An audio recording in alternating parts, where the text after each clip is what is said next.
একটু বাংলাদেশকে কনফিউজ করে দিয়ে শেষ করি।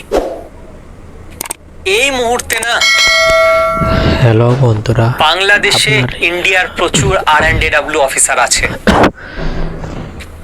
ইন্ডিয়া থেকে যায়নি, ইন্ডিয়া থেকে হয়তো এক দুজন গিয়ে বসে আছে। হ্যালো বন্ধুরা, তারা কি করছে? আপনারা এই ভিডিওটি দেখে বাংলাদেশে ইন্ডিয়ার অ্যাসেট তৈরি করছে। অ্যাসেট কারা? ভারতীয়রা কেউ হয়তো মারাত্মক করতেছে। ছেলেটার মধ্যে কলেজের ইউনিয়নে জিতছে, আপনারা তো বড় হয়ে দেখে মিনিস্টার হওয়ার দম আছে, এরকম 20টা ছেলে।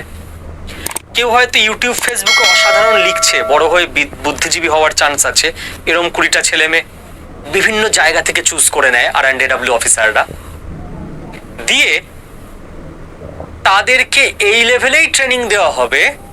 এবার তারা কেন ইন্ডিয়ার হয়ে কাজ করবে?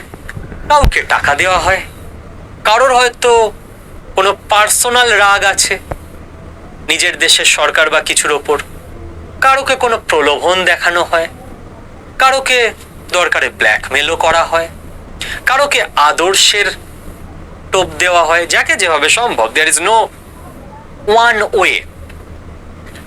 দিয়ে এরা কি করবে? এরা ভারতের হয়ে কথা বলবে না।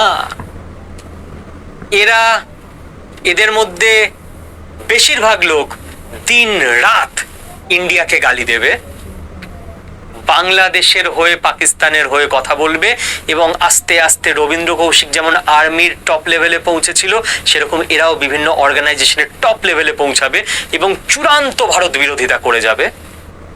এদের ওপর কোনো সন্দেহ হবে না, এবং সমস্ত দরকারি ইনফরমেশন ইন্ডিয়াকে দেবে। যেদিন ইন্ডিয়া মনে করবে পারফেক্ট টাইম, যদি কখনো কোনোদিন একে রিভিল করার দরকার হয়, তখন ইন্ডিয়া করে দেবে। এরা ইন্ডিয়ার অ্যাসেট, ডিপ অ্যাসেট। এবার বাংলাদেশিরা ভাবছে, আরে এ তো ইন্ডিয়াকে গালি দেয়, এ কি তাহলে ইন্ডিয়ার অ্যাসেট? ইন্ডিয়াকে যারা যারা গালি দেয় সবাইকে গিয়ে ধরুন। যারা ইন্ডিয়ান আছেন ঘাবড়াবেন না, বাংলাদেশিদের কনফিউজ করে দিয়েছি। ওরা এবার যারাই ইন্ডিয়াকে গালি দেয় তাদেরকে সন্দেহ করতে শুরু করবে ইন্ডিয়ার চর হিসেবে। তো সবাই তো ইন্ডিয়ার চর না, কেউ তো সত্যি করেই ইন্ডিয়াকে গালি দেয়। তো ওরা এবার সারা জীবন কনফিউশন নিয়ে বাঁচুক। বাংলাদেশিদের বলছি, আরে ইন্ডিয়াকে যারা গালি দেয় সবাইকে আবার ভাববেন না যে হ্যাঁ সবাই তো ইন্ডিয়ার চর না, এরা পিওর বাংলাদেশি। ওরাই আমাদের চর, আপনি যাকে ভাবছেন ওরা ইন্ডিয়ার চর না। খুব সাবধান। বন্ধুরা, আপনারা ভিডিওটি দেখে সতর্ক হন এবং সবাই সতর্ক থাকুন। ধন্যবাদ সকলকে, এবং ভিডিওটি বেশি বেশি শেয়ার করুন।